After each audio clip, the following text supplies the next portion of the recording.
Canada വന്നിട്ട് 2 മണിക്കൂർ ഉറങ്ങാൻ വേണ്ടി കുതിച്ചിട്ടുണ്ട്. കാനഡ വന്നിട്ട് ആപ്പിൾ പറക്കി ജീവിക്കാന്ന് പറയുന്നവരൊന്നും ദൈവത്തോട് നിങ്ങൾ വിശ്വസിക്കരുത്. കാനഡ വരുമ്പോഴത്തേനും തേങ്ങ മാങ്ങ എന്നൊക്കെ നിങ്ങൾ കുറേ കേൾക്കും, പക്ഷെ ഒരു കാര്യമില്ല.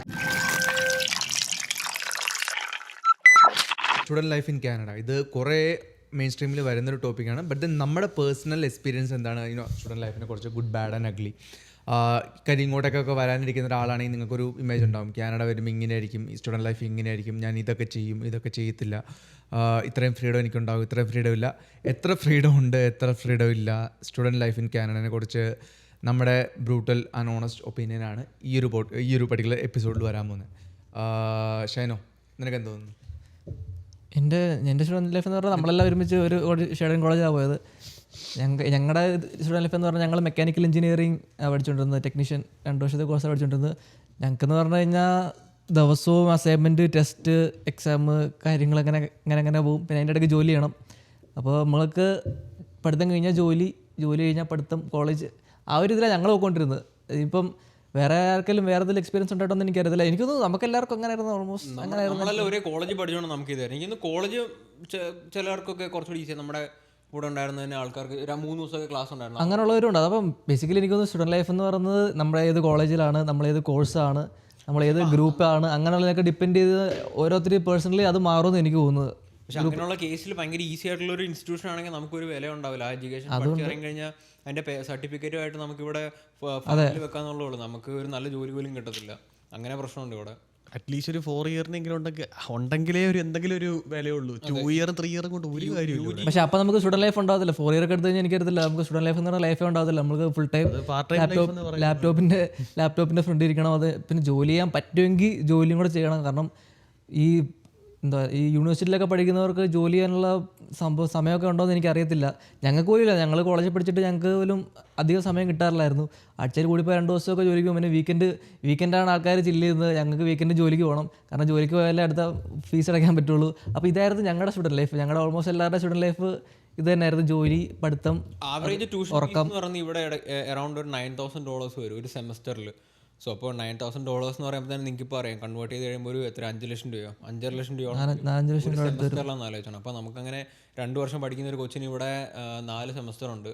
സോ അപ്പോൾ മൾട്ടിപ്ലൈ ചെയ്താൽ അറിയാതെ എന്തുമാത്രം വലിയൊരു എമൗണ്ട് ആണ്. സോ അപ്പോൾ അത്രയും വലിയൊരു പൈസ ഇൻവെസ്റ്റ് ചെയ്തിട്ട് നമ്മുടെ ആ എഡ്യൂക്കേഷനും കഴിഞ്ഞിട്ട് നമുക്കിവിടെ ഒരു വിലയില്ല എന്നുള്ളൊരു സിറ്റുവേഷൻ വന്നു കഴിയുമ്പോഴത്തേക്ക് എനിക്കറിയത്തില്ല എത്ര പേർക്ക് ഇവിടെ സർവൈവ് ചെയ്യാൻ പറ്റും. അതാണ് കാനഡയിൽ ഏറ്റവും ഫേസ് ചെയ്ത് വരുന്ന ഒരു കോമൺ ആയിട്ടുള്ള ഒരു പ്രശ്നം. ഇപ്പം ഈവൻ നമ്മളെല്ലാം ഒരു പാത്ത് ഫോളോ ചെയ്താണ് വരുന്നത്. 2 വർഷം പഠിക്കുന്നു, അത് കഴിഞ്ഞൊരു 3 വർഷം സ്റ്റേ ബാക്ക് കിട്ടുന്നു, വർക്ക് പെർമിറ്റിൽ കയറുന്നു, ജോലി ചെയ്യുന്നു, PR ഉണ്ടാക്കുന്നു എന്ന് പറഞ്ഞൊരു സ്കീമിലാണ് എല്ലാവരും ഇവിടെ വന്ന് പെടുന്നത്. പക്ഷേ അതിൻ്റെ ഒരു കൺവേർഷൻ റേറ്റ് എന്ന് പറഞ്ഞു കഴിഞ്ഞാൽ ഇപ്പോൾ 2026 വളരെ കുറവാണ്. നിങ്ങൾക്ക് വേറെ എന്തെങ്കിലും പോയിന്റ്സ് ആഡ് ചെയ്യണം? അതെന്താ വെച്ചാൽ ഇതിപ്പോൾ 5 ദിവസം ജോലിയുള്ളവരാണെങ്കിൽ തന്നെ അവന് എക്സ്പെൻഷനുള്ളത് ആദ്യം പൈസ ഉണ്ടാക്കണം. പിന്നെ വീക്കെൻഡ് പോയിട്ട് അതിന് ഇച്ചിരി മിച്ചം പിടിച്ചിട്ട് വേണം 9,000 എടുക്കാൻ. ഇതിനിടയ്ക്ക് ക്രെഡിറ്റ് കാർഡ് എടുക്കും, ക്രെഡിറ്റ് കാർഡിൽ നിന്ന് വലിക്കും ഫീസ് അടയ്ക്കാൻ വേണ്ടിയിട്ട്. ഇനി അതടയ്ക്കാൻ വേണ്ടി അതിൻ്റെ ഇൻട്രസ്റ്റ് അതടയ്ക്കാൻ വേണ്ടിയിട്ട് അടുത്ത ജോലിക്ക് പോകും. ഇത് തന്നെ ഇപ്പോൾ ഫീസെല്ലാം അടച്ച് സെമ്മത് കഴിയുമ്പോഴത്തേക്കും ക്രെഡിറ്റ് കാർഡ് ലെവലാവും. ഇനി ആ ക്രെഡിറ്റ് കാർഡ് അടയ്ക്കാൻ വേണ്ടി ജോലിക്ക് പോകേണ്ട അവസ്ഥയാവും. പിന്നെ വണ്ടി എടുക്കേണ്ടി വരും. കാരണം അത് ഗതികാട് അവരുടെ ബസ് ആൾക്കാരെണ്ണം കൂടി, ബസ് തിരക്ക് കൂടി എല്ലാവർക്കും വണ്ടി എടുക്കേണ്ടി വരും. പിന്നെ വണ്ടി ജീവിക്കാൻ എളുപ്പമാകാൻ വേണ്ടി വണ്ടി എടുക്കും. പിന്നെ വണ്ടി ഓടിക്കാൻ വേണ്ടി ജീവിക്കേണ്ട, വണ്ടിക്ക് വേണ്ടി വേറെ ജോലി നോക്കണം, രണ്ടാമതൊരു ജോലി എടുക്കണം, വണ്ടി അതങ്ങനെയാ. ഇതൊക്കെയാണ് ഇവിടുത്തെ പ്രശ്നം. ഇവിടുത്തെ ലിവിങ് എക്സ്പെൻസ് ആണ്. അപ്പോൾ അതൊരു സ്റ്റുഡൻ്റ് ആയിട്ട് നമുക്കൊരു നല്ല ഫൈനാൻഷ്യൽ ബാക്ക്ഗ്രൗണ്ട് ഇല്ലാണ്ട് വരുന്നൊരു കൊച്ചിന് അത് ഭയങ്കര വലിയൊരു സ്ട്രഗിൾ ആയിരിക്കും. എസ്പെഷ്യലി ഒരു 18-19 വയസ്സിൽ ഇവിടെ വരുന്നതെങ്കിൽ നമുക്കൊരു സപ്പോർട്ടും ഇല്ലെങ്കിൽ അതൊരു വലിയ സ്ട്രഗിൾ തന്നെയായിരിക്കും. കാരണം നമ്മളെല്ലാവരും അങ്ങനെ ഒരു ഫേസിലൂടെ കടന്നു പോയത്. അത് ഇച്ചിരി ഹൊറിബിൾ ആയിരുന്നു. പക്ഷേ അവിടെ നമുക്ക് ആകെ ഉണ്ടായിരുന്ന ഒരു സമാധാനം എന്ന് പറയുന്നത് നമ്മുടെ ഒരു നല്ല ഗ്യാങ് ആയിരുന്നു. സോ അപ്പോൾ എല്ലാവരും മ്യൂച്വലി സപ്പോർട്ട് ചെയ്തും വളരെ അണ്ടർസ്റ്റാൻഡിങ്ങും ആയിട്ടുള്ളൊരു ഗ്യാങ് ആയിരുന്നോണ്ട് സർവൈവ് ചെയ്ത് പോകാൻ പറ്റി. പക്ഷെ ഞാൻ അല്ലാണ്ട് കുറേ ആൾക്കാരെയും കണ്ടിട്ടുണ്ട് ഇത് ഭയങ്കര എന്താ പറയുക, ഒരു സപ്പോർട്ടും ഇല്ലാണ്ട് പോകുന്ന ആൾക്കാർ. അപ്പോൾ അവരുടെയൊക്കെ കേസിൽ എന്ന് പറയുമ്പോൾ ഭയങ്കര പാടായിരിക്കും. എങ്ങനെ സർവൈവ് ചെയ്യുന്ന വരെ നമ്മളൊരു പോയിന്റിൽ ആലോചിച്ച് പോകും. ഭയങ്കര ഒരു സപ്പോർട്ടില്ല, മര്യാദയ്ക്ക് ജോലിയില്ല, കോളേജിൽ എക്സാം എഴുതിയിട്ട് തോറ്റുപോയി. സോ അപ്പോൾ ആ ഒരു കേസിൽ എന്ന് പറഞ്ഞാൽ ഇവിടെ ഒരു എക്സാം നമ്മൾ തോറ്റു കഴിഞ്ഞാൽ ഒരു കോഴ്സിൻ്റെ ക്രെഡിറ്റ് എത്രയാണോ അത് മൾട്ടിപ്ലൈഡ് ബൈ നമുക്ക് $600 ആയിരുന്നു. ഇപ്പോൾ എനിക്ക് തോന്നുന്നു ഒരു ഹയസ്റ്റ് കോഴ്സിന് അറ്റ്ലീസ്റ്റ് ഒരു എത്ര 4 ക്രെഡിറ്റ്സ് എങ്കിലും ഉണ്ടാവും. സോ ഇപ്പോൾ 4 times 6 മിനിമം ആവറേജ് 3-4 ഇലക്ടീവിന് മാത്രമല്ല തോന്നുന്നു, ബാക്കി എല്ലാത്തിനും 3-4 എല്ലാത്തിനും. അപ്പോൾ അത്രയും മൾട്ടിപ്ലൈഡ് $600 നമ്മൾ അടക്കണമായിരുന്നു ഒരു കോഴ്സ് തോറ്റ. അപ്പോൾ ആ ഒരു കൊച്ചിൻ്റെ മണ്ടയുള്ള പ്രഷർ ഒന്ന് ആലോചിച്ച് നോക്കണം. ഒരു കോഴ്സ് തോറ്റ നമ്മൾ ഒരു സെമസ്റ്റർ അടയ്ക്കുന്നതിൻ്റെ ഫീസിൻ്റെ എത്രയാ 4/1 നമ്മൾ $2,500 പോവും എക്സ്ട്രാ. ലെറ്റ്സ് അത് 9,000 പുറമെ ഒരു 2,500 കൂടെ. പ്ലസ് ആ കോഴ്സ് നമ്മൾ പിന്നെ പഠിക്കാൻ എക്സ്ട്രാ സമയം കണ്ടുപിടിക്കണം. അതിൻ്റെ കൂട്ടത്തിൽ ജോലിയും ചെയ്യണം, അടുത്ത സെമസ്റ്ററിൻ്റെ ഫീസും ഉണ്ടാക്കണം. ഓക്കെ, ഇപ്പം നമ്മൾ ഉണ്ടാക്കിയാലും നമ്മൾ നാട്ടിൽ നിന്ന് ലോൺ എടുത്താൽ നിൽക്കുന്നതെങ്കിൽ ഈ ഇൻട്രസ്റ്റ് എല്ലാം കൂടുക. നമ്മൾ ആ സമയത്ത് ഇതൊന്നും നമ്മൾ അറിയുന്നില്ല. ഇവിടെ വന്നിട്ട് നമ്മൾ ആ ഒരു ഫ്ലോയിലങ്ങ് പോകും. പക്ഷേ ഇത് ബിൽഡ് ചെയ്ത് നമ്മൾ വൺസ് ഇത് അടച്ചു തുടങ്ങുമ്പോൾ ആ ലൂപ്പിലോട്ട് കയറി നമ്മൾ തന്നെ അറിയുള്ളൂ. പിന്നെ അതാണ്, പിന്നെ ആ ലൈഫ് ഇച്ചിരി ഹൊറിബിളാണ്. പക്ഷേ നല്ല ഒരു കരിയർ പ്ലാൻ ചെയ്ത് ലെറ്റ്സ് ഞാൻ ഇങ്ങനെയൊക്കെ പോകുന്നുള്ള രീതി വരുന്ന ഒരാൾക്ക് ചിലപ്പോൾ ഒരു പക്ഷേ സർവൈവ് ചെയ്ത് പോകാൻ പറ്റേണ്ടതാണ്. ഇത് വരുമ്പോഴത്തേക്ക് ഇങ്ങോട്ട് വരുമ്പോഴത്തേക്ക് നമുക്ക് എത്ര കിട്ടുന്നതെന്ന് മാത്രം ചിന്തിക്കും. ആളുകൾ പറയും ഇവിടെ മിനിമം പേ 17.5 ഉണ്ടെന്ന് പറയും. അപ്പോൾ നമ്മൾ കൺവേർട്ട് ചെയ്യുമ്പോൾ 17.5 ടൈംസ് നമ്മൾ അവിടെ നിന്ന് കയറും. നമ്മളെല്ലാവരും അങ്ങനെ കൂട്ടിയിട്ടല്ലേ വന്നത്. അതാ പറഞ്ഞത്. അത് കൺവേർട്ട് ചെയ്യുമ്പോൾ ഇത്ര ടൈംസ് 60. അപ്പോൾ എന്ന് പറയുമ്പോൾ നല്ലൊരു മണിക്കൂർ ഇത്ര എമൗണ്ട്, 10 മണിക്കൂർ ജോലി ചെയ്ത് ഇത്ര എമൗണ്ട് എന്ന് മനസ്സിൽ വിചാരിക്കും. പക്ഷേ ഇതിൽ എത്ര പോകുമെന്നുള്ളതാരും ചിന്തിക്കുക. ഒരു ചെറിയ റെഫറൻസ് പറയാനായിട്ട് മറ്റേ നമ്മുടെ 2 countries പറഞ്ഞ സിനിമയിൽ പറയുന്നുണ്ട് അവർലി $50 കിട്ടുന്ന ജോലിയാണ് അവരിൽ 10 അവർലി 10 എന്ന് പറയുമ്പോൾ നാട്ടിലോട്ട് കൺവേർട്ട് ചെയ്യുമ്പോൾ $50 എന്നുള്ള രീതിയിൽ. 50 അല്ല 5,000 സോറി $1 $50 അല്ലായിരുന്നു. അപ്പൊ 500 രൂപ മണിക്കൂറിന്. ഞാൻ $1 അപ്പൊ ആ ഒരു കേസിലെ ആൾക്കാർക്കൊക്കെ ഭയങ്കര. ഇപ്പം ഈവൻ ഞാനാണെങ്കിലും ഞാൻ വരുന്നതിന് എൻ്റെ കുറച്ച് സീനിയേഴ്സ് ഉണ്ടായിരുന്നു ഇവിടെ. സോ അപ്പോൾ അവർ പറയുമ്പോൾ എൻ്റെ മൈൻഡിൽ വരുന്നൊരു ഇമേജ് എന്ന് പറയുമ്പോഴത്തേക്കും എൻ്റെ മൈൻഡിൽ ഫുൾ ഒരു ടൊറൻഡോ വൈബ്. എന്നിട്ട് എന്താ പറയുക $14 per hour കിട്ടുന്നു. അപ്പോൾ ഞാൻ ആലോചിക്കും അപ്പോൾ 20 മണിക്കൂർ പണിയെടുക്കും, 20 മണിക്കൂർ ഫുള്ള് ഞാൻ പണിയെടുക്കുന്നു, ഇത്രയും പൈസ വരുന്നു. സോ പക്ഷേ ആ ഒരു സ്കീമിൽ ഇവിടെ വന്നു കഴിഞ്ഞ് പണിയെടുക്കാൻ തുടങ്ങും 20 മണിക്കൂർ പോലും പണിയെടുക്കാനുള്ള ആരോഗ്യം ഉണ്ടാവില്ല അവസാനം വന്നു കഴിയുമ്പോഴത്തേക്കും. കിടന്നു, പ്രത്യേകിച്ച് നമ്മുടെ ലെവൽ ഓഫ് പഠിത്തവും കൂടെ ആണെങ്കിൽ. പിന്നെ കുറച്ച് ചിലരൊക്കെ ആരൊക്കെയോ സിന്നിന്റെ പുറകെ ക്യാഷും കൂടെ ഒക്കെ ചെയ്യുന്നുണ്ട്. അവർക്കാണ് ഉറങ്ങാൻ കൂടി കിട്ടാറില്ല. ഇവിടെ ഇല്ലീഗലാണ് അങ്ങനെ വർക്ക് ചെയ്യുന്നത്. പക്ഷേ എന്താ പറയുക, ഒരു സാഹചര്യം കാരണം ആൾക്കാർ ചെയ്തു പോകും. അതിപ്പം ഇത്ര മണിക്കൂറെ പണിയെടുക്കാനും പറ്റത്തുള്ളൂ, അതിനപ്പുറത്തെ ഫീസ് അടക്കണമെന്ന് പറഞ്ഞ ആൾക്കാർ എന്ത് ചെയ്യാനാ? പിന്നെ അവരെ കുറ്റപ്പെട്ടിട്ടും കാര്യമില്ല. സോ അപ്പോൾ അതാണ് കയറി വന്ന് ഇങ്ങോട്ട് വരാം. എനിക്കൊന്ന് ഇനി അത്ര ഈസി ആയിരിക്കും തോന്നുന്നില്ല. എനിക്കൊന്ന് ഇമിഗ്രേഷനൊക്കെ ഓൾറെഡി കാനഡയിലെ കാര്യങ്ങൾ വളരെ ഹാർഡായി തുടങ്ങി. ഇപ്പം അങ്ങനെയൊന്നും ചുമ്മാ വിസയൊന്നും കൊടുക്കുന്നില്ല. ഈവൻ സ്റ്റഡി പെർമിറ്റ് റിജക്ഷൻ ഭയങ്കര കൂടുതൽ. ഇപ്പം ലാസ്റ്റ് ഇയർ 24,000 പേരെന്തോ കയറി വന്നു. ഇത്തവണ 6,000 പേരെ വന്നിട്ടുള്ളൂ ഈ കാനഡയിലേക്ക് സ്റ്റുഡൻ്റ് ആയിട്ട്. ഒരുപാട് കുറഞ്ഞു. അപ്പോൾ ആ ഒരു ഡിഫറൻസ് ഉണ്ട്. അപ്പോൾ നമ്മൾ വന്ന ഒരു സിറ്റുവേഷൻ അല്ലേ ഇപ്പോൾ. ഈവൻ എനിക്ക് തോന്നുന്നു നമ്മൾ നീ വന്നതല്ല, ഞങ്ങൾ വന്നത് കുറച്ചുകൂടെ നല്ല സമയമായിരുന്നു. ആ ഒരു പീക്കിലോട്ട് പോകുന്നതിന് ഒരു ഇച്ചിരി മുന്നേ 2018 അവസാനമാക്കിയപ്പോഴാണ് നമ്മൾ വന്നത്. എനിക്ക് തോന്നുന്നു അത് കഴിഞ്ഞ് കോവിഡ് വന്നു കഴിഞ്ഞ് പിന്നെ അങ്ങോട്ടേക്ക് ഭയങ്കര മെസ്റ്റപ്പായിട്ടാണ് എനിക്ക് തോന്നുന്നത്. ഈവൻ ഇപ്പോൾ ആരെങ്കിലും വരുന്ന കാര്യം പറഞ്ഞതിന് ഞാൻ ആൾക്കാരോട് പറയും ഓൾറെഡി ഇത് ഇങ്ങനെയൊക്കെയാണ് ഇവിടുത്തെ കാര്യങ്ങൾ. സോ അപ്പോൾ ഒരു 10 പ്രാവശ്യങ്ങൾ ആലോചിച്ചിട്ട് ഒരു കൊച്ചിനെ ഇങ്ങോട്ട് കയറ്റി വിടാവുള്ളൂ. ഓക്കെ, സോ ഇതൊക്കെ ഒരു ആംഗിൾ. ഇപ്പോൾ ഞാൻ വന്നപ്പോൾ ഞാൻ ആദ്യം ആലോചിച്ചെന്ന് വെച്ചിട്ടുണ്ടെങ്കിൽ മേ ബി കാനഡ എന്ന് വെച്ചിട്ടുണ്ടെങ്കിൽ എനിക്ക് സ്വന്തമായിട്ട് നമ്മൾ ചെറുപ്പം മുതലേ ഞാൻ കണ്ടേക്കുന്ന സംബന്ധിച്ച് വെച്ചിട്ടുണ്ടെങ്കിൽ വിദേശത്ത് പോകുന്നു, party, clubs, friends, chilling, vibe, അങ്ങനെ ഫുൾ ചില്ല് ചെയ്തിറക്കാൻ ഉള്ള മൈൻഡിലായിരുന്നു ഞാൻ വന്നതെന്ന് വെച്ചാൽ അങ്ങനെ ആയിരിക്കും ഇവിടെ ആയിരുന്നുള്ള ഒരു ആംഗിൾ എൻ്റെ മനസ്സിൽ ഒരു സൈഡ് ഉണ്ടായിരുന്നു. അങ്ങനെ ഞാൻ പ്രതീക്ഷിച്ചായിരുന്നു അങ്ങനെ ആയിരിക്കും എന്നുള്ളത്. പക്ഷേ അങ്ങനെ ചെയ്യാൻ പറ്റും. അങ്ങനെ ഇപ്പോൾ നിങ്ങളിവിടെ വരാൻ നിൽക്കുന്ന ആളാണെങ്കിൽ നിങ്ങളുടെ വീട്ടിൽ അൺലിമിറ്റഡ് എമൗണ്ട് ഓഫ് പൈസ കൊണ്ട് എനിക്കൊന്നും ചെയ്യാൻ പറ്റും. ഇപ്പോൾ വരുമ്പോൾ തന്നെ ഒരു കാർ എടുക്കാം. എങ്ങനെയാണോ ആ ഒരു വരുന്ന മിക്ക സ്റ്റുഡൻസ് ഒരു 95% ആൾക്കാർക്കെന്ന് വെച്ചിട്ടുണ്ടെങ്കിൽ അവർ ജസ്റ്റ് ഇപ്പോൾ നമ്മൾ പറഞ്ഞ പോലെ ജസ്റ്റ് വർക്കും സംഭവങ്ങളും വെച്ചിട്ട് വേറെ ഒരു പരിപാടിയും ചെയ്യാനുള്ള സമയം കിട്ടത്തില്ല. പക്ഷേ നിങ്ങൾക്ക് അത്രയും പൈസ ഉണ്ടെങ്കിൽ നിങ്ങൾക്ക് വേണമെങ്കിൽ അപ്പോൾ വരുമ്പോൾ തന്നെ ഒരു കാർ എടുക്കാം, ഇല്ലെങ്കിൽ എന്താ പണിക്ക് പോകാതിരിക്കുക. അപ്പോൾ കുറേ എക്സ്ട്രാ സമയമുണ്ട്. ഒരു കോഴ്സ് പൊട്ടിപ്പോയാലും ചെയ്യാന്നുണ്ടെങ്കിൽ നിങ്ങൾക്ക് എന്ത് വേണമെങ്കിലും ചെയ്യാം. അങ്ങനെയാണെങ്കിൽ നിങ്ങൾക്ക് എത്ര വേണമെങ്കിലും ചില്ല് ചെയ്യാം, എത്ര ക്ലബ്ബിൽ പോകാം, എത്ര വേണമെങ്കിലും പൈസ ഉണ്ടാക്കാം. അത്രയും പൈസ ഉണ്ടെങ്കിൽ അതിനൊക്കെ കുറഞ്ഞ ചെലവിൽ ഇതൊക്കെ നാട്ടിലും ചെയ്യാം. അത്രയും പൈസ ഉണ്ടെങ്കിൽ ഈ പറഞ്ഞ പോലെ എത്രയും ചെലവാക്കാനുണ്ടെങ്കിൽ നാട്ടിലെ ഇല്ലാത്തൊരു ഗുണമുള്ള ഇവിടെ എന്ന് വെച്ചിട്ടുണ്ടെങ്കിൽ ഇവിടെ നമ്മൾ ചെയ്യുന്നതൊന്നും പുറം രാജ്യം അറിയത്തില്ല, പുറത്ത് ഒരു നാട്ടിലേക്ക് അറിയത്തില്ല. ഇപ്പൊ കൊച്ചിയിലൊക്കെ ആണെങ്കിൽ ഇവിടുത്തെ അതൊരു വൈബൊക്കെ തന്നെ തോന്നി. അവിടെ ആരും അങ്ങോട്ടും ഇങ്ങോട്ടും എന്താ ചെയ്യുന്നത് അന്വേഷിക്കാറൊന്നും പോകുന്നില്ല എന്ന് എനിക്ക് തോന്നുന്നു. നാട്ടുകാർ സ്റ്റില്ലുണ്ടല്ലോ നമ്മുടെ. അതുകൊണ്ട് പക്ഷെ അതിപ്പോ വർക്കാവില്ല. അതിപ്പോ ഇപ്പൊ ചെയ്തിട്ടുണ്ടെങ്കിൽ തന്നെ അത് നാട്ടുകാർക്ക് പ്രശ്നം വരത്തുള്ളൂ. ഇത് ഇല്ലീഗലായിട്ടുള്ള സംഭവം അല്ലല്ലോ എന്ന് പറയുള്ളൂ. അത് വെച്ച് നോക്കുമ്പോൾ ഇവിടെ അത്രയും ഫ്രീഡം ഉണ്ട്, സംഭവങ്ങളുണ്ട്. അതൊരു ആംഗിള്. പക്ഷെ രണ്ടാമത്തെ ആംഗിൾ ഇപ്പം നിങ്ങൾ ഇങ്ങോട്ട് വരാതിരിക്കുന്ന ആളാണെങ്കിൽ നമ്മൾ ഈ 300 മൂവി കണ്ടിട്ടുണ്ടോ? 300 മൂവി കണ്ടിട്ടുണ്ടോ? 300 എന്ന് പറഞ്ഞൊരു മൂവി ഉണ്ട്. ആ മൂവിയുടെ തുടക്കത്തിൽ ഒരു പയ്യനെ പിന്നെ പയ്യന് ചെറുപ്പത്തിൽ എക്സൈൽ എന്നാണ് ആ വേർഡിന് പറയുന്നത്. എന്ന് വെച്ചാൽ ബേസിക്കലി പുള്ളിനെ വീട്ടിൽ നിന്ന് ഇറക്കി വിടുവാണ്. അത് പണ്ടത്തെ കാലം കാണിക്കുന്നത്, നമ്മുടെ സ്പാർട്ടൻസും നമ്മളാ യുദ്ധമാണ് കാണിക്കുന്നത്. എനിക്ക് 1000 പേര് ഇത്രയും പേരെ അടിച്ചിട്ടൊരു 300 പേര് ഒരു വലിയ സേനേനെ ഫൈറ്റ് ചെയ്തിട്ട് വേർഡ്സ് എൻ്റെ വരെ എത്തിയൊരു ഹിസ്റ്ററി ഉണ്ട് സ്പാർട്ടൻസിൻ്റെ. ആ ഒരു കാണിക്കുന്ന പടമാണിത്. അപ്പോൾ ആ സ്പാർട്ടൻസിൻ്റെ എനിക്കൊന്ന് ലീഡർ പുള്ളിയുടെ ചെറുപ്പം കാണിക്കുന്നതാണ് തുടക്കത്തിൽ. അപ്പോൾ ആ ലീഡറിൻ്റെ ചെറുപ്പം എന്ന് വെച്ചിട്ടുണ്ടെങ്കിൽ പുള്ളീനെ ചെറിയ പ്രായത്തിൽ പുള്ളീനെ വീട്ടിൽ നിന്ന് എനിക്കൊന്നൊരു 8-9 വയസ്സുള്ളപ്പോൾ പുള്ളീനെ ആദ്യം സ്റ്റാർട്ട് ചെയ്യുന്നത് തന്നെ എന്ന് വെച്ചിട്ടുണ്ടെങ്കിൽ അഭിഷേകിന് അതിലൊക്കെ ഒന്നും പോകണം. അപ്പോൾ ഈ പയ്യനെ വീട്ടിൽ നിന്ന് ഇറക്കി വിടുവാണ്, എന്നിട്ടൊരു കാട്ടിലേക്ക് വിടുവാണ്. കാട്ടിലേക്ക് വിടുന്നതെന്ന് വെച്ചിട്ടുണ്ടെങ്കിൽ അവിടെ ഇതുണ്ട്, ബിയറുണ്ട്, നല്ല ഭയങ്കര എക്സ്ട്രീം ആയിട്ടുള്ള ഭയങ്കര മനുഷ്യന്മാരെക്കാട്ടും വലിയ ബിയറുണ്ട്. അപ്പോൾ ആ കാട്ടിൽ പോകുന്ന പയ്യൻ ഒന്നെങ്കിൽ ആ ബിയറിനെ കൊന്നിട്ട് തിരിച്ചു വരുമ്പോൾ അതിൻ്റെ ഇത് കൊണ്ടുവരണം, സ്കിൻ കൊണ്ടുവരണം, അല്ലെങ്കിൽ അവൻ കാട്ടിൽ പോയി മരിക്കും. അതാണ് സ്റ്റോറി. പക്ഷെ അങ്ങനെ പോയിട്ട് ബിയറിനെ കൊന്ന് തിരിച്ചു വരുവാണെങ്കിൽ അവൻ മെച്ചുവേർഡായെന്നാണ് പറയുന്നത്. ഇല്ലെങ്കിൽ അവൻ ട്രൈബിലേക്ക്, അവരുടെ യുദ്ധത്തിലേക്ക്, ഇല്ലെങ്കിൽ ആ ഒരു ആർമിയിലേക്ക് കയറാനുള്ള ക്വാളിഫിക്കേഷൻ പയ്യനായി. തിരിച്ചു വന്നില്ലെങ്കിൽ തീർന്നു. But it is what it is. അവരുടെ കൺട്രിയുടെ റൂൾ എന്ന് വെച്ചിട്ടുണ്ടെങ്കിൽ വാരിയേഴ്സ് മാത്രം സർവൈവ് ചെയ്യാന്നുള്ളൊരു കാലാവസ്ഥയായിരുന്നു അത്.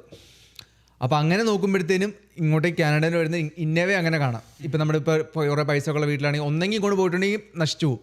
ആ ഒരു റിസ്ക് ഉണ്ട്. വീട്ടിൽ നിന്ന് സപ്പോർട്ടും സംഭവമൊന്നും കിട്ടിയില്ലെങ്കിൽ, ഫിനാൻഷ്യലി സംഭവമൊന്നും ഇല്ലെങ്കിൽ സ്വന്തം കാലം നിൽക്കാൻ പഠിക്കും പയ്യനാണെങ്കിലും പെണ്ണാണെങ്കിലും സ്വന്തം കാലം നിൽക്കാൻ പഠിക്കും. കാരണം വേറെ ഓപ്ഷൻ ഇല്ല. സ്വന്തമായിട്ട് ഫിനാൻസ് മാനേജ് ചെയ്യാൻ പഠിക്കണം, സ്വന്തമായിട്ട് റിലേഷൻഷിപ്സ് മാനേജ് ചെയ്യാൻ പഠിക്കണം, സ്വന്തമായിട്ട് ആൾക്കാരുമായിട്ട് ബെറ്റർ കമ്മ്യൂണിക്കേറ്റ് ചെയ്യാൻ പഠിക്കണം. അങ്ങനെ പഠിച്ച് സർവേ ചെയ്തിട്ടുണ്ടെങ്കിൽ അതിന് വേറെ വലിയ ബെസ്റ്റ് ഓപ്ഷൻ ഇല്ല. അത് ഏത് വിദേശ രാജ്യത്തേക്ക് വേണം വിടാം. പക്ഷേ അങ്ങനെ പോകുമ്പോഴത്തേനും നാട്ടിൽ നിന്നൊരു സപ്പോർട്ട് വരും എന്ന് പറയുന്നവർ ഒബ്വിയസ്ലി വർക്ക് ചെയ്യത്തില്ല, മടി കാണിക്കും, വരാത്തത് കാണിക്കും. പക്ഷേ നാട്ടിൽ നിന്ന് സ്റ്റിൽ സപ്പോർട്ട് ചെയ്യുവാണെങ്കിൽ അവിടെ പോയി. ഒരു സപ്പോർട്ടും ഇല്ല എന്നുള്ള ഓപ്ഷൻ വരുമ്പോഴത്തേനും ഒരു നല്ല ഗുണമുള്ളതെന്ന് വെച്ചിട്ടുണ്ടെങ്കിൽ ഇതുപോലെ കുറച്ചുകൂടി മെച്യൂർഡായിട്ട് ബിഹേവ് ചെയ്യാനും കുറച്ചുകൂടി ലൈഫിന് ഇച്ചിരി നല്ല രീതിയിൽ ഹാൻഡിൽ ചെയ്യാൻ പഠിക്കും. ആ ഒരു ഗുണമുണ്ട് ഈ കാനഡയിലേക്കോ അല്ലെങ്കിൽ ഇങ്ങനത്തെ രാജ്യത്തേക്കൊക്കെ ഇങ്ങനെ വരുന്ന പിള്ളേർക്ക്. അതുകൊണ്ട് അങ്ങനെ ആ ഒരു റിസ്ക് എടുക്കാൻ നിങ്ങൾ റെഡി ആണെങ്കിൽ ഫീൽ ഫ്രീ ടു. നമ്മുടെ ഈ വനവാസം എന്നൊക്കെ പറയുന്ന പോലെ ആ ഒരു കാലാവസ്ഥ നല്ലതാണ്. അത് കഴിഞ്ഞിട്ട് നമ്മളൊക്കെ വലിയ ലെവലിലെത്തി എന്നല്ല പറയുന്നത്. പക്ഷേ വന്നതിനെക്കാട്ടും നമുക്ക് ഭയങ്കര വ്യത്യാസം വരും. കാര്യം വന്നില്ലെങ്കിൽ നമ്മൾ കില്ലുമായി പോയി, ഇല്ലെങ്കിൽ ഭയങ്കര ആവറേജ് ആയി പോയി, ഭയങ്കര ഡൗൺ ആയി പോയി, ഡിപ്രഷനിലേക്ക് വരെ പോകാൻ സാധ്യതയുണ്ട്. പക്ഷേ once you make it then it's a nice experience. കാര്യം അത് നല്ലൊരു എക്സ്പീരിയൻസ് ആണ്. അപ്പോൾ അത് ഒരു ബെനിഫിറ്റായിട്ട് എനിക്ക് തോന്നുന്നു. സംഗീതം എനിക്ക് തോന്നുന്നതെന്ന് വെച്ചാൽ ഇപ്പോൾ നമുക്ക് കാനഡയിലേക്ക് വരാൻ ഇപ്പോൾ ആരെയിലൊക്കെ ഇൻട്രസ്റ്റഡ് ആണെങ്കിൽ ഇതൊരു നല്ലൊരു സമയമാണ്.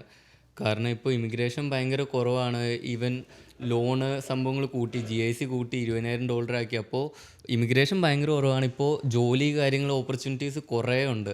അതിപ്പോൾ ഞാൻ ഇപ്പോഴത്തെ മാർക്കറ്റ് അനുസരിച്ച് പറയുകയാണ്, ഭയങ്കര ഓപ്പർച്യൂണിറ്റി ഉണ്ട്. ഞാൻ വന്ന സമയം 2024 എന്ന് പറഞ്ഞാൽ ഏറ്റവും വൃത്തിയായിട്ട സമയമായിരുന്നു വരാൻ. പിള്ളേർ അടിഞ്ഞുകൂടിയിരിക്കും. ഏറ്റവും കൂടുതൽ ഇമിഗ്രേഷൻ ഉണ്ടായിരുന്ന സമയമായിരുന്നു ഞാൻ വന്നപ്പോൾ. അപ്പോൾ ജോലി കിട്ടാൻ ഭയങ്കര പാട്. എന്ന് വെച്ചാൽ ആൾക്കാർ $7 പറഞ്ഞാൽ ആൾക്കാർ പട്ടികളെ പോലെ ക്യൂ നിൽക്കും. അങ്ങനത്തെ സമയം. ഞാൻ നാട്ടിൽ നിന്ന് വീഡിയോസ് കാണുമായിരുന്നു, ഒരു ടിം ഹോട്ടൽസിൻ്റെ പുറത്ത് ഇത്രയും വലിയ ക്യൂ, എന്നിട്ടും ആൾക്കാർക്ക് ജോലി കിട്ടുന്നില്ല. എന്നെക്കാട്ടും മുമ്പ് വന്നവർക്ക് പോലും ജോലി കിട്ടിയില്ല. അപ്പോൾ എനിക്ക് ഭയങ്കര ടെൻഷനും കാര്യങ്ങളും ഉണ്ടായിരുന്നു. എനിക്കപ്പോൾ എങ്ങനെ ജോലി കിട്ടും? ഞാൻ ഇപ്പോൾ ഇതുവരെയും പോയിട്ട് പോലും ഇല്ല. ഇനി അവിടെ പോയിട്ട് ഈ ക്യൂവിലൊക്കെ പോയി നിൽക്കണമല്ലോ എന്നുള്ളൊരു പാനിക്കുള്ള സമയത്താണ് ഞാൻ വന്നത്. പക്ഷേ ഇപ്പോൾ ആരെങ്കിലുമൊക്കെ വരാൻ നോക്കുന്നുണ്ടെങ്കിൽ വളരെ നല്ലൊരു സമയം. കാരണം ഇപ്പോൾ ഇമിഗ്രേഷൻ കുറവാണ് എല്ലാ സ്ഥലത്തും. വലിയ വലിയ ബിസിനസ്സിലാണെങ്കിലും അവർക്ക് ഇത് ഹിറ്റ് കിട്ടി തുടങ്ങി. എംപ്ലോയീസിന് കിട്ടാനില്ല ഒരു സ്ഥലത്തും. അപ്പോൾ ആൾക്കാർക്ക് ജോബ് കൂടുതലുണ്ട്. ഇപ്പോൾ എംപ്ലോയീസ് കുറവുള്ളൊരു സമയമാണ്. അപ്പോൾ ഇച്ചിരി ഒരു ഫ്രീ ആയിട്ടുള്ളൊരു സമയം. ഞാൻ വന്ന സമയം ഇച്ചിരി എനിക്ക് ഭയങ്കര പാടായിരുന്നു. എൻ്റെ സ്റ്റുഡൻറ്റ് ലൈഫാണേലും ഞാൻ ഉണ്ടായിരുന്ന കോളേജിൽ മലയാളീസും കാര്യങ്ങളൊന്നും ഇല്ലായിരുന്നു. അപ്പോൾ എനിക്ക് വേണ്ടി ഇച്ചിരി ഐസൊലേറ്റഡ് ആയിരുന്നു, ഇച്ചിരി പാടാണ്. പക്ഷെ നിന്റെ കോളേജിൻ്റെ കാര്യമാണ് പറയുന്നത്. നിനക്ക് റെപ്യൂട്ടഡ് ആയിട്ടുള്ള കോളേജ് പോലും ഇല്ലായിരുന്നു. അപ്പോൾ അതിൻ്റെ കുറച്ച് ബെനിഫിറ്റ്സ് കാര്യങ്ങളൊക്കെ ഉണ്ടായിരുന്നു. ഇപ്പോൾ ഞാൻ എൻ്റെ കോളേജ് സമയത്ത് ഞാൻ ക്ലാസ്സിൽ പൊയ്ക്കൊണ്ടിരുന്നതെന്ന് വെച്ചാൽ എനിക്ക് നാട്ടിൽ നിന്ന് കുറേ പൈസ ഉണ്ടായിരുന്നു, അത് അടയ്ക്കാനുണ്ടായിരുന്നു. അതുകൂടാതെ ഫീസ് അടയ്ക്കണം. അപ്പോൾ എനിക്ക് കുറേ പൈസ ഉണ്ടാക്കണമായിരുന്നു. അപ്പോൾ ഞാൻ പ്ലാൻ ഇട്ടുകൊണ്ടിരുന്നതെന്ന് വെച്ചാൽ ഈ ക്ലാസ്സിൽ പോകത്തില്ല, ഇങ്ങനെ ഫുള്ള് കാൽക്കുലേറ്റ് ചെയ്യും. അപ്പോൾ ഈ ക്ലാസ് കഴിഞ്ഞിട്ട് ലാസ്റ്റ് 2 ക്ലാസ്സിൽ അടുപ്പിച്ച് പോകുമ്പോൾ എൻ്റെ 51% അറ്റൻഡൻസ് വരും. അങ്ങനെ ഞാൻ പ്ലാൻ ഇട്ടുകൊണ്ടായിരുന്നു ഷിഫ്റ്റ് എടുത്തുകൊണ്ടിരുന്നത്. ഷിഫ്റ്റിൻ്റെ അടുത്താണെങ്കിലും എനിക്ക് മാനേജറിൻ്റെ അടുത്ത് പറയാൻ പറ്റത്തില്ല എനിക്ക് ക്ലാസ് ഉണ്ടെന്ന്. കാരണം അപ്പോൾ ഇഷ്ടം പോലെ ആൾക്കാർ ക്യൂ നിൽക്കുക ജോലിക്ക് വേണ്ടി. ഞാൻ ക്ലാസ് ഉണ്ടെന്ന് പറഞ്ഞു കഴിഞ്ഞാൽ എന്നെ അപ്പോൾ ഫയർ ചെയ്തിട്ട് 10 പേര് അവിടെ വെയിറ്റ് ചെയ്യും. അപ്പോൾ എനിക്ക് പറയാൻ പറ്റില്ലാത്ത സിറ്റുവേഷനായിരുന്നു. ഞാൻ കുറേ സമയത്ത് കിച്ചണിലെ വർക്ക് വേണ്ടി ഞാൻ നേരെ ഡ്രസ്സ് മാറിയിട്ട് നേരെ കോളേജിലേക്ക് പോയിട്ടുള്ള സിറ്റുവേഷൻസ് ഉണ്ട്. ഞാൻ ഓൺലൈൻ ക്ലാസ് ഫുള്ള് ഞാൻ വർക്ക് വെച്ച് അറ്റൻഡ് ചെയ്ത്. അതും വർക്കിൽ എനിക്ക് പറയാൻ പറ്റത്തില്ലായിരുന്നു ഓൺലൈൻ ക്ലാസ്സാണ്. ഞാൻ ഒരു സൈഡിൽ ഇങ്ങനെ ഇയർഫോൺ വെക്കും, എന്നിട്ടത് ഹെയർ നെറ്റ് വെച്ച് ഇങ്ങനെ ഒളിപ്പിച്ച് വെക്കും, ജസ്റ്റ് ആരും കാണാണ്ടിരിക്കാൻ വേണ്ടി. കാരണം സീനിയേഴ്സ് ആരെങ്കിലും കണ്ടു കഴിഞ്ഞാൽ അവരത് അലോ ചെയ്യത്തില്ല ആ സമയത്ത്. അപ്പോൾ അങ്ങനത്തെ കുറേ സ്ട്രഗിൾസൊക്കെ ചെയ്ത് ഞാൻ ഓൺലൈൻ ക്ലാസ് ഒന്നും എനിക്ക് അറ്റൻഡ് ചെയ്യാൻ പറ്റിയില്ല. ഞാൻ ജസ്റ്റ് ഒരു സൈഡിൽ നിന്ന് കേട്ടോണ്ടിരിക്കും. അവിടെയാണേലും ഒന്നും കേൾക്കാൻ പറ്റില്ല, കാരണം റെസ്റ്റോറൻറ്റിൽ ഇത്ര ഒച്ച കാര്യങ്ങളുണ്ട്, പാട്ടുണ്ട്, ഒന്നും കേൾക്കാൻ പറ്റില്ല. കുറേ സമയത്ത് ക്ലാസ് ഫുൾ അറ്റൻഡ് ചെയ്തിട്ട് ലാസ്റ്റ് അറ്റൻഡൻസ് വിളിച്ചപ്പോൾ കേട്ടില്ല, അത് കാരണം അറ്റൻഡൻസ് പോയി. അസൈൻമെൻറ്റ്സ് ചെയ്യാൻ പറ്റിയില്ല. ഒരു ലിമിറ്റുണ്ട്, കുറേ സമയത്ത് നമുക്ക് ഹെൽപ്പ് ചോദിക്കാൻ പറ്റും, ഫ്രണ്ട്സിൻ്റെ അടുത്ത് പറയാം, അറ്റൻഡൻസ് വിളിക്കുമ്പോൾ ഒന്ന് കോൾ വിളിക്കാൻ പറയാൻ പറ്റും. പക്ഷെ നമ്മൾ ഇതേ സംഭവം എല്ലാ ആഴ്ച ചെയ്യുമ്പോൾ ആരും നമ്മളെ ഹെൽപ്പ് ചെയ്യത്തില്ല. അവനോർക്കും അവൻ വീട്ടിൽ ചുമ്മാ ഇരിക്കുമ്പോൾ ഇവൻ പോയി പണിയെടുക്കണം, ഇവൻ പൈസ ഉണ്ടാക്കണം, ഇവനെന്തിനാ ഹെൽപ്പ് ചെയ്യണം. അപ്പോൾ ആ ഒരു സംഭവം വരും. പക്ഷെ നമ്മുടെ ഒരു സിറ്റുവേഷൻ നമുക്ക് അവർക്ക് എക്സ്പ്രസ് ചെയ്യാൻ പറ്റത്തില്ല, എനിക്ക് പൈസയ്ക്ക് ഇത്ര ആവശ്യമുണ്ടെന്ന് അവനോട് പറയാൻ പറ്റത്തില്ല. അപ്പോൾ അങ്ങനത്തെ കുറേ സ്ട്രഗിളൊക്കെ ഫേസ് ചെയ്താണ് ഞാൻ ഒരു ഇവിടം വരെയൊക്കെ. എന്ന് വെച്ചാൽ ഒരു സമയത്ത് എങ്ങനെയും ക്ലാസ് തീർന്നാൽ മതി, കാരണം ഉറക്കം ഇല്ല, 3-4 ദിവസമായി പ്രോപ്പറായിട്ട് ഒന്ന് ഉറങ്ങിയിട്ട്. ഒരു മണിക്കൂർ ഉറങ്ങിയാൽ കൊതിക്കുന്ന ഒരു സമയത്തൊക്കെ ആ സമയത്ത് കൂടെയൊക്കെ പോയിട്ടുണ്ട്. അപ്പോൾ എങ്ങനെയും സ്റ്റുഡൻറ്റ് ലൈഫ് തീർന്നാൽ മതി എന്നുള്ളൊരു ഇതായിരുന്നു. പക്ഷേ സ്റ്റിൽ ഞാൻ ഇപ്പോൾ പറയും, ആ ഒരു സ്ട്രഗിള് ഡെഫിനറ്റ്ലി വോർത്തിട്ടാണ്. കാരണം ആ ഒരു സ്ട്രഗിളൊക്കെ ഉണ്ടെങ്കിൽ നമ്മളൊരു നെക്സ്റ്റ് ലെവൽ, ഒരു മെച്യൂരിറ്റി ലെവലിലേക്ക് എത്താൻ ഹെൽപ്പ് ചെയ്യും. നാട്ടിൽ പഠിക്കുന്നവർക്ക് കുറച്ചും കൂടി ലൈഫ് ഈസിയാണ്, അവർക്ക് ഈ സ്ട്രഗിളൊക്കെ പിന്നീടാണ് ചെല്ലുന്നത്, ഒരു 30-35 വയസ്സ്. നമ്മളിവിടെ ഇൻ്റർനാഷണൽ സ്റ്റുഡൻസ് ആയിട്ട് വരുമ്പോൾ ഇവിടെ ഇതൊക്കെ കാണുമ്പോൾ വെക്കുന്ന മെച്യൂർ ആകാൻ ഹെൽപ്പ് ചെയ്യുന്നുണ്ടെന്ന് എനിക്ക് തോന്നുന്നത്. കാരണം എനിക്ക് കുറേ പൈസ ഉണ്ടാക്കാൻ പറ്റി, നാട്ടിലെ കുറേ ലോണൊക്കെ എനിക്ക് എല്ലാം അടച്ചു തീർക്കാൻ പറ്റിയിട്ടില്ല സ്റ്റിൽ, പക്ഷേ കുറേയൊക്കെ ഞാൻ അടച്ചു തീർത്ത് ഫീസ് എനിക്ക് സ്വന്തമായിട്ട് അടയ്ക്കാൻ പറ്റി. അപ്പോൾ ഞാൻ ഇമാജിൻ ചെയ്യാത്ത കുറേ സംഭവങ്ങളൊക്കെ എന്നെ ഹെൽപ്പ് ചെയ്തിട്ടുണ്ട് കാനഡ ചെയ്യാൻ, അച്ചീവ് ചെയ്യാൻ. അപ്പോൾ ഇപ്പോൾ കുറച്ചും കൂടി ഞാൻ പറഞ്ഞ പോലെ ഇപ്പോൾ കുറച്ചുകൂടി ഈസിയാണ്. ഞാൻ വന്ന സമയത്ത് അത്ര സ്ട്രഗിൾസും കാര്യങ്ങളില്ല. സ്റ്റിൽ ഇപ്പോൾ ആർക്കെങ്കിലും വന്നോന്നുണ്ടെങ്കിൽ എനിക്ക് തോന്നുന്നത് വളരെ നല്ലൊരു സമയമാണ്. വന്നു കഴിഞ്ഞാൽ നമുക്ക് സ്വന്തമായിട്ട് ഒരു ലൈഫ് ക്രിയേറ്റ് ചെയ്യാം. ഇവിടെയാണെങ്കിലും മിസ്സാകയിൽ ഇത്രയും മലയാളീസ് ഉണ്ട്, നമ്മുടെ ഒരു കമ്മ്യൂണിറ്റി തന്നെ ഉണ്ട്. അപ്പോൾ ആരുമെങ്കിലും ലെഫ്റ്റ് ഔട്ടായിട്ട് ഫീൽ ചെയ്യത്തില്ല. ഇമിഗ്രേഷൻ ഇല്ല, എനിക്കൊന്നും നീ പറഞ്ഞ പോലെ വരാം, പക്ഷെ വന്നു കഴിഞ്ഞ് ഇവിടെ അവരൊരു പെർമനൻറ്റ് റെസിഡൻ്റ് ആയിട്ടാണ് വരാൻ ആഗ്രഹിക്കുന്നതെങ്കിൽ ഇവിടെ വന്നിട്ട് പിന്നെ എനിക്ക് തോന്നുന്നില്ല ആ പാത്ത് ഇപ്പോൾ ഭയങ്കര എളുപ്പമാണ്. PR ആവാൻ പാടാണ്, പക്ഷെ പാടാണ്. ഒന്നെങ്കിൽ വരുന്നവർ പെർമനൻറ്റ് റെസിഡൻ്റ് ആയിട്ട് ഇങ്ങോട്ട് വരണം, ഒരു പ്ലാൻ ചെയ്തിട്ട് ഇന്ന സാധ്യതകളിൽ ഞാൻ എക്സ്പ്ലോർ ചെയ്യുമെന്ന് പറഞ്ഞിട്ട്. ഇല്ലെങ്കിൽ സ്റ്റുഡൻ്റ് ആയിട്ട് വരുമ്പോഴും എനിക്ക് സ്റ്റിൽ അറിയില്ല, കാരണം ആ സ്റ്റുഡൻ്റ് ആയിട്ട് വരുന്നവർ ആ ഒരു 3 വർഷത്തെ ഇത് പ്രതീക്ഷിച്ചായിരിക്കും വരുന്നത് സ്റ്റേ ബാക്ക്. ആ 3 വർഷം കൊണ്ട് PR അച്ചീവബിൾ ആണോന്ന് ചോദിച്ചാൽ, പക്ഷേ ഈവൻ PR കിട്ടിയില്ലെങ്കിൽ ഇതൊരു എന്താ പറയുക, ഒരു എക്സ്പീരിയൻസ് അല്ലേ ഇത് നമുക്ക് നാട്ടിൽ എക്സ്പീരിയൻസ് ചെയ്യാൻ പറ്റും. പൈസ ആലോചിച്ചു എനിക്ക് എന്തുമാത്രം പൈസ നമ്മൾ ഇൻവെസ്റ്റ്. പക്ഷെ എനിക്ക് തോന്നുന്ന ആൾക്കാർ പൈസ ഉണ്ടാക്കുന്നുണ്ട് ഇവിടുന്ന്, ഇൻവെസ്റ്റ് ചെയ്യണേക്കാട്ടും ഉണ്ടാക്കുന്നവരുണ്ടാക്കുന്നുണ്ട്. ഇവിടെ ഉണ്ടാക്കുന്നവര് ഞാൻ കാണുന്നത്, ഉണ്ടാക്കുന്നവര് കൂടുതൽ ഇവിടെ തന്നെ ചെലവാക്കുന്നതാണ് ഞാൻ കാണുന്നത്. അതെനിക്ക് തോന്നുന്നു മെന്റാലിറ്റി. നമ്മുടെ ഒരു കോൺസെപ്റ്റ് എന്ന് പറഞ്ഞു കഴിഞ്ഞാൽ നമ്മൾ കഷ്ടപ്പെട്ട് ഇവിടെ കയറി വന്നിട്ട് ഇവിടുത്തെ നമ്മൾ ഉണ്ടാക്കി വെച്ച കടം തീർക്കാൻ വേണ്ടി ഇവിടെ കിടന്ന് കഷ്ടപ്പെടുന്നു, എന്നിട്ട് ചില്ല് ചെയ്യാൻ വേണ്ടി ഡബിൾ പൈസയും കൊടുത്ത് നാട്ടിലേക്ക് പോകുന്നു. അതാണ് ഒരു കോൺസെപ്റ്റ്. അപ്പോൾ അത് എനിക്ക് കുറെ കഴിഞ്ഞ് ആലോചിച്ചപ്പോഴാണ് അതൊരു ബ്ലണ്ടറാണ്. പക്ഷേ എനിക്ക് വേറൊരു സ്കാം ആയിട്ട് തോന്നിയ കാര്യം എന്ന് വെച്ച് കഴിഞ്ഞാൽ, ഇത്രയും നമ്മളിപ്പോൾ 9,000 ഒക്കെ കൊടുത്തൊരു സെമ്മിന് വന്നിട്ട് ഇവർ അതാലോചിച്ച് ക്ലാസ്സിൽ കയറി കഴിഞ്ഞാൽ യൂട്യൂബിൽ പ്ലേ ചെയ്യും. യൂട്യൂബിൽ പ്ലേ ചെയ്യാനാണെങ്കിൽ $9,000 കൊടുക്കേണ്ട ആവശ്യമുണ്ടോ? ഇപ്പം നമ്മളിപ്പോൾ robotic engineering technician, electro mechanical engineering technician എന്ന് പറഞ്ഞ് വന്നു കഴിഞ്ഞാൽ അറ്റ്ലീസ്റ്റ് നിങ്ങൾ എത്ര ഒരു റോബോട്ടിനെ എത്ര തവണ കണ്ടിട്ടുണ്ട്? 2 തവണ കണ്ടതല്ലാതെ, മറ്റേ ആ ABBയുടെ റോബോട്ട് ഹാൻഡ് കണ്ടതല്ലാതെ, ലെസ്റ്റ് ഒരു തവണ യൂസ് ചെയ്തതല്ലാതെ നമ്മളധികം ഉപയോഗിച്ചിട്ടില്ല ആ സാധനം. എനിക്ക് നമുക്ക് ഉപയോഗിക്കാൻ ഒരു ഓപ്ഷൻ ഉണ്ടായിരുന്നു, പക്ഷെ നമുക്ക് ആ സമയത്ത് കോവിഡ് വന്നു, നമ്മുടെ ക്ലാസ് എല്ലാം ഓൺലൈനായി. ബാക്കി എല്ലാം കാണിക്കുന്നതിലെ ഏതൊരു യൂട്യൂബിൽ അല്ലെങ്കിൽ ഒരു വീഡിയോ അല്ലെങ്കിൽ ഒരു VR, അതല്ലാതെ വേറെ ഉണ്ടായിരുന്നില്ല. അത് സംഭവം ഇവർ ഈ വരുന്ന സ്റ്റുഡൻസിന് നമ്മുടെ പോലുള്ള കോഴ്സിലുള്ളവർ അസ്യൂം ചെയ്യുന്ന വെച്ചാൽ അവർക്കൊന്നും അറിയില്ല എന്ന് അസ്യൂം ചെയ്തിട്ട് സ്റ്റാർട്ട് ചെയ്യുന്നത്. ബേസിക് മാത്രം പോലെ ഒരു സെമിസ്റ്ററിൽ നമ്മൾ 1ാം ക്ലാസ് 2ാം ക്ലാസ് പഠിച്ച നമ്മൾ ഒരാൾ പഠിപ്പിക്കും, അത് കഴിഞ്ഞിട്ട് അടുത്ത ലെവലിലേക്ക് വന്നത്. ആ 2 വർഷം എന്ന് വെച്ചിട്ടുണ്ടെങ്കിൽ എനിക്ക് തോന്നുന്നത് ജസ്റ്റ് സ്റ്റാർട്ടപ്പ് പോലെയാണ്. ജസ്റ്റ് എന്താ പറയുന്നത്, നിങ്ങൾ ഇതാണ് സംഭവം വരാമോ എന്ന് പറഞ്ഞിട്ട് ഇൻ കേസ് അത് കഴിഞ്ഞിട്ട് ഇഷ്ടമുണ്ടെങ്കിൽ അതിലേക്ക് കടക്കാം, അതിലേക്ക് ഡീറ്റെയിൽഡ് ആയിട്ട് വേറെ കോഴ്സ് എടുത്ത് പിന്നെ ഫ്യൂച്ചറിൽ പോകുന്നതാണെന്ന് എനിക്ക് തോന്നുന്നത്. പക്ഷേ വേറൊരു സംഭവം ഇതിൽ വരുന്ന ലോൺലിനെസ്, അതും പിന്നെ എനിക്ക് തോന്നുന്നത് ഇതുപോലെ സ്റ്റുഡൻറ്റ് ലൈഫിൻ്റെ ഒരു പ്രത്യേകതയാണ്. ഇതുപോലെ നല്ല ഫ്രണ്ട്സിനെ കിട്ടിയ നല്ല കാര്യം, ഇല്ലെങ്കിൽ ലോൺലിനെസ് എന്നുള്ള സംഭവം എന്തായാലും ഉണ്ടാകും. കാര്യം എന്ന് വെച്ചിട്ടുണ്ടെങ്കിൽ ഇത് വീട്ടുകാരില്ല, ചെറുപ്പം മുതൽ ഉണ്ടാക്കിയ ഫ്രണ്ട്സ് ആരും ഇല്ല. പുതിയതായിട്ടൊരു രാജ്യത്ത് വന്നിട്ട് മിക്ക ആൾക്കാർക്കും തന്നെ പുതിയ ഫ്രണ്ട്സിനെ ഉണ്ടാക്കേണ്ടി വരും, സംഭവങ്ങളൊക്കെ ചെയ്യേണ്ടി വരും. അപ്പോൾ ഒന്നെങ്കിൽ ഫ്രണ്ട്സിനെ ഉണ്ടാക്കുക, ഇല്ലെങ്കിൽ ആ ലോൺലിനെസ്സിൽ നിന്ന് പീസ് കണ്ടുപിടിക്കണം. ഇനി രണ്ടും ചെയ്യാൻ പറ്റാത്ത ആൾക്കാർക്ക് എനിക്കൊന്ന് സ്ട്രഗിളാണെന്ന് എനിക്ക് തോന്നുന്നു. ആ ഒരു സംഭവം ഞാനൊന്ന് നോട്ട് ചെയ്തായിരുന്നു. വേറെ എന്തെങ്കിലും നിങ്ങൾക്ക് ഇതിൽ ആഡ് ചെയ്യാനുണ്ടോ? പിന്നെ ഒരു സംഭവം എന്ന് വെച്ചാൽ നമ്മൾ ലൈഫ് ഭയങ്കരമായിട്ട് ഹംബിൾ ചെയ്യും. ഇപ്പോൾ സ്റ്റാർട്ടിങ്ങിൽ തന്നെ പൈസ സ്പെൻഡ് ചെയ്യണവരല്ല, പക്ഷെ അറ്റ്ലീസ്റ്റ് നമ്മളിപ്പോൾ നാട്ടിൽ അത്യാവശ്യം വണ്ടിയൊക്കെ ഓടിക്കുന്നുണ്ട്, നമ്മൾ അത്യാവശ്യം നല്ല ജീവിതം ജീവിക്കുമ്പോൾ ഇവിടെ വരുമ്പോൾ ബസ് കയറണം, നമ്മൾ ക്ലാസ്സിൽ കൃത്യമായിട്ട് ചെല്ലണം, അല്ലെങ്കിൽ വർക്കിൽ കൃത്യമായിട്ട് ചെല്ലണം. അപ്പോൾ അതൊക്കെ കിട്ടാണ്ട് വരുമ്പോൾ ആദ്യത്തെ ഒരു 10, 18, 19 വയസ്സുള്ള അല്ലെങ്കിൽ 20, 21 വയസ്സുള്ള ഒരാൾക്ക് കിട്ടുന്ന അടി എന്ന് പറഞ്ഞാൽ അത് ലൈഫിലൊക്കെ. ഇപ്പോൾ വൈശാഖിനും സംഗീതം കണക്ട് ചെയ്യാൻ പറ്റും ആ ഒരു സംഭവം. എന്താണോ നാട്ടിൽ വണ്ടി സ്കൂട്ടർ ഉണ്ടായിരുന്നു, ഫ്രണ്ട്സ് ഉണ്ടായിരുന്നു, ചില്ലിയായിരുന്നു. ഇവിടെ വന്നപ്പോൾ ഒന്നുമില്ല, ബസ് കയറി പോകണം, അതും ഈ തണുപ്പത്ത്. നമ്മൾ എനിക്ക് അറ്റ്ലീസ്റ്റ് ആ ഒരു അഡ്വാൻറ്റേജ് ഉണ്ടായിരുന്നു. ആദ്യത്തെ ഒരു 4 മാസം എനിക്ക് ഫാമിലി ഒരു ചെറിയ സപ്പോർട്ട് ഉണ്ടായിരുന്നു ഇവിടെ. അങ്ങനെ ഒരു ഹെൽപ്പ് എനിക്ക് പക്ഷേ അത് എന്തുമാത്രം ഹെൽപ്പാന്ന് ചോദിച്ചാൽ അത് എനിക്കറിയില്ല. പക്ഷേ ഇനീഷ്യലി എനിക്കൊരു ഹോം സിക്നെസ് ഒഴിവാക്കണമെന്നുണ്ടായിരുന്നു. പക്ഷെ അപ്പോൾ അതില്ലാണ്ട് വരുന്നവരുടെ കേസിൽ അതും ഭയങ്കര വലിയൊരു സ്ട്രഗിളാണ്. അത് സ്ട്രഗിളാണ് ഇവിടുത്തെ ബസ്സിൽ ഈ തണുപ്പത്ത് പോകണം.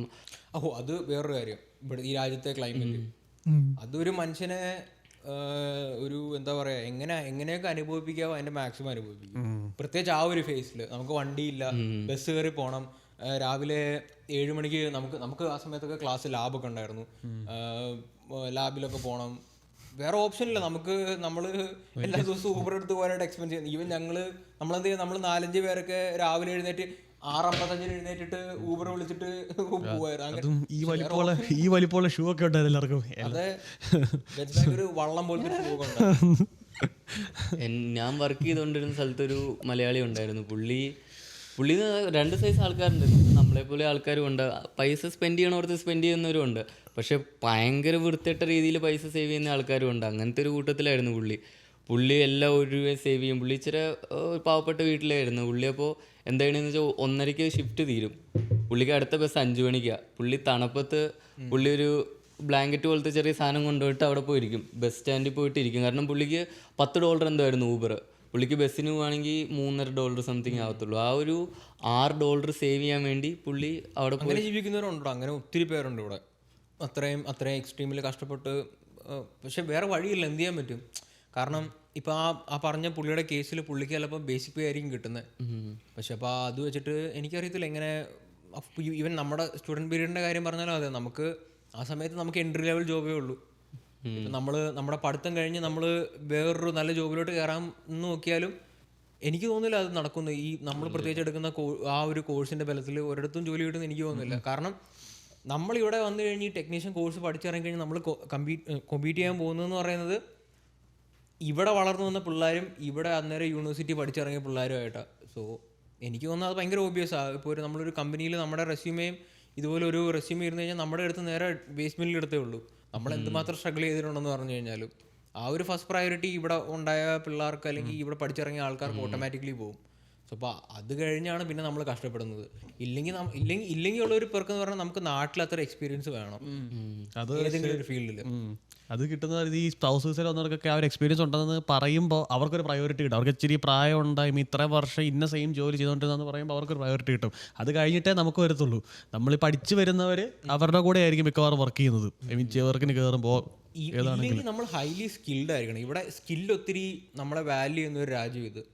ഇപ്പോൾ നിങ്ങൾക്ക് വെറുതെ പ്ലംബിങ് അറിയാമെങ്കിൽ മാത്രം മതി. 2 പൈപ്പ് ഫിക്സ് ചെയ്യാൻ അറിയാമെങ്കിൽ ഇപ്പോൾ ചുമ്മാ നമുക്കിവിടെ ഒരു മാർക്കറ്റ് പ്ലേസിൽ എനിക്ക് പ്ലംബിങ് അറിയാം, ഞാൻ പ്ലംബർ ആണെന്നുള്ളത് ഇട്ടിട്ട് നിങ്ങൾക്ക് വീട്ടിൽ പോയിട്ട് ഫിക്സ് ചെയ്യാൻ പറ്റുവാണെങ്കിൽ നിങ്ങൾ പറയുന്ന റേറ്റ് നിങ്ങൾക്ക് പൈസ കിട്ടാൻ പോകുന്നത്. സ്കില്ലറിയണം. സ്കില്ലാണെങ്കിൽ പ്ലംബിംഗ് ഞാൻ ഇത് പറഞ്ഞ പ്ലംബിംഗ് മാത്രമല്ല, ഓക്കെ, മുടി വെട്ടുന്ന അത് പക്ഷെ നല്ല ഇവർ അപ്പോയിന്റ്മെന്റ് എടുത്തിട്ടല്ലേ ഒരു ബാർബറെ കാണാൻ പോകുന്നത്. നമ്മള് നേരെ അപ്പോയിന്റ്മെന്റ് കിട്ടാനും പാടാ ചില സമയങ്ങളിൽ. ഇവിടെ ഹൈലി റേറ്റഡ് ആയിട്ടുള്ള ബാർബറിനൊക്കെ എന്ന് പറയുമ്പോൾ എനിക്കൊന്ന് അവരാ ഒരു സിറ്റിങ്ങിന് $100 $150 ഒക്കെ ചാർജ് ചെയ്യുന്നവരുണ്ട്. അത് ഇപ്പോൾ $20 വെട്ടുന്നവന് ഒരുപോലെ ആയിരിക്കും പെട്ടെന്ന് അപ്രീഷിയേറ്റ് ചെയ്യുന്ന ഒരു വലിയ നല്ലൊരു $20 അപ്പോയിന്റ്മെന്റ് കിട്ടാൻ ഇച്ചിരി പാടാ ചില സമയത്തൊക്കെ, പ്രത്യേകിച്ച് എല്ലാവരും ഒരേ സമയത്തൊക്കെ അല്ലേ പോകുന്നത് മുടി വെട്ടാനൊക്കെ. ഹൈലി സ്കിൽഡ് ആണ്. നമുക്ക് സ്കില്ലില് നമ്മുടെ സ്കില്ലിൽ വിശ്വാസം ഉണ്ടെന്നുണ്ടെങ്കിൽ നമുക്ക് വേറെ ഒരു കോർപ്പറേറ്റിന്റെ ഹെൽപ്പ് ഇല്ലാണ്ട് ഇൻഡിവിജ്വലി നമുക്ക് സർവൈവ് ചെയ്യാനുള്ള ഒരു ഓപ്ഷൻ ഇവിടെ ഉണ്ട്. പക്ഷേ അവിടെയാണ് വേറെ പ്രശ്നം. അങ്ങനെ വരുന്നവർക്കും എന്തുമാത്രം ഓപ്പർച്യൂണിറ്റീസ് കിട്ടുന്നുണ്ടെന്ന് എനിക്കറിയില്ല. ഈവൻ ഇപ്പം നമ്മൾ ലെറ്റ്സ് ഒരു സാധനം സ്റ്റാർട്ട് ചെയ്താലും കണ്ടിന്യൂ ചെയ്ത് പോകാനായിട്ട് എനിക്ക് തോന്നുന്ന ആൾക്കാർക്ക് ഭയങ്കര പാടാണ് ഇവിടെ. ഇപ്പം ആഗ്രഹമുണ്ട്, പക്ഷെ അത് മുന്നോട്ട് കൊണ്ടുപോകാനുള്ളൊരു എന്താ പറയുക ആ ഒരു ഓപ്പർച്യൂണിറ്റിയും കിട്ടുക എന്ന് പറഞ്ഞാൽ ഭയങ്കര പാടാണ്.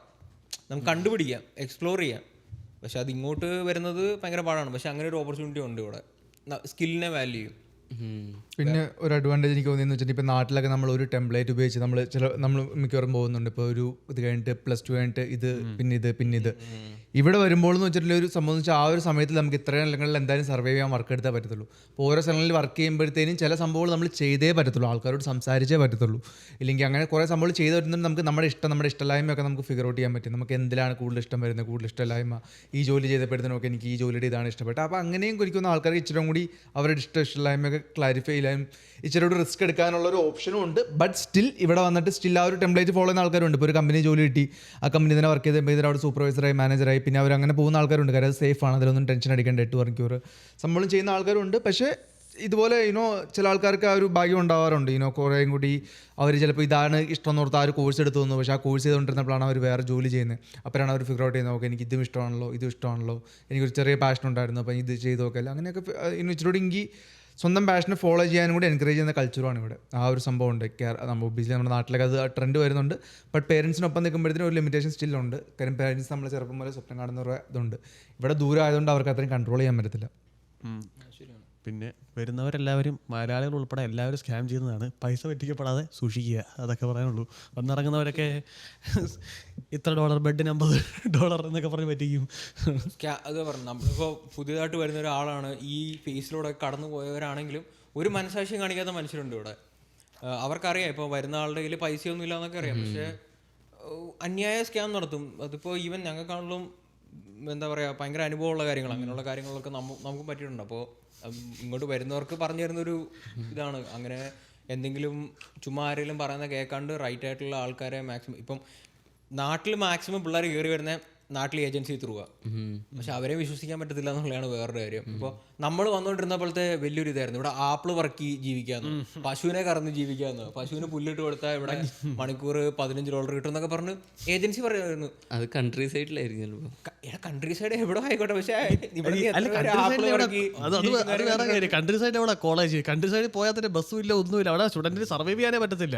ഒരു മിനിമം കാര്യം അവിടെ വണ്ടി ഉള്ളവരെ സർവൈവ് ചെയ്യത്തുള്ളൂ, ബസ്സും ഒന്നും ഇല്ല അവിടെ. അങ്ങനെയുള്ളവരൊന്നും പറയുന്നത് കേട്ടിട്ട് ദൈവത്തിൽ നിങ്ങളുടെ പ്രോപ്പർ ആയിട്ടുള്ള റിസർച്ച് നടത്തുക. എസ്പെഷ്യലി ഇപ്പം നമ്മുടെ നാട്ടിൽ 18-19 വയസ്സുള്ള പിള്ളേർക്കൊക്കെ ഇത്രയും സോഴ്സ് ഉണ്ട് റിസർച്ച് ചെയ്യാനായിട്ട്. മാക്സിമം റിസർച്ച് ചെയ്യുക, പറ്റുന്ന പണിയാന്ന് തോന്നിയാൽ മാത്രം കയറി വരിക എന്ന് ഞാൻ പറയുള്ളൂ. പിന്നെ സംശയം തരുന്നുണ്ട് വൈശാഖ നമ്പർ കൊടുത്തേക്കാം, എൻ്റെ നമ്പർ കൊടുത്തേക്ക്, എന്നെ വിളിച്ചാൽ മതി. എനിക്ക് വലിയ കമ്മീഷനൊന്നുമില്ല, ആകെ 25% ഫീസിൻ്റെ ഫീസ് $50,000. സോ അതുകൊണ്ട് അപ്പോൾ ഇന്നത്തെ ടോപ്പിക്ക് നമുക്ക് റാപ്പപ്പ് ചെയ്യാം. അപ്പോൾ ഇതൊക്കെയായിരുന്നു ഇന്നത്തെ ടോപ്പിക്ക്. അപ്പോൾ ഈ ഒരു ഞങ്ങൾ ആദ്യമായിട്ട് ഡിസ്കവർ ചെയ്യുന്ന ആൾക്കാരാണെങ്കിൽ നിങ്ങൾക്ക് ഞങ്ങളുടെ പോഡ്കാസ്റ്റിനെ കുറിച്ച് എന്താണ് തോട്ട്സ്, ഒപ്പീനിയൻ, സംഭവങ്ങൾ കമൻറ്റിൽ പറഞ്ഞറിയിക്കുക. ഈ ഒരു ടോപ്പിക്ക് നിങ്ങളൊരു ക്ലിപ്പ് കണ്ടതാണെങ്കിൽ ഈ ഒരു ക്ലിപ്പിൽ നിങ്ങളുടെ എന്താണ് തോട്ട്, ഇതിൽ പറഞ്ഞ നമ്മുടെ കമൻറ്ററി നിങ്ങൾക്ക് എന്താണ് തോട്ട്സ്, ഒപ്പീനിയൻ ഉള്ള അതും കമൻറ്റ്സിൽ പറഞ്ഞറിയിക്കുക. ദാറ്റ് ബീങ് സെഡ് ഇന്നത്തെ പോഡ്കാസ്റ്റ് നമ്മളിവിടെ റാപ്പപ്പ് ചെയ്യാണ്. സോ ഗൈസ് ടേക്ക് കെയർ, അടുത്ത ആഴ്ച വീണ്ടും കാണാം. And take care, by.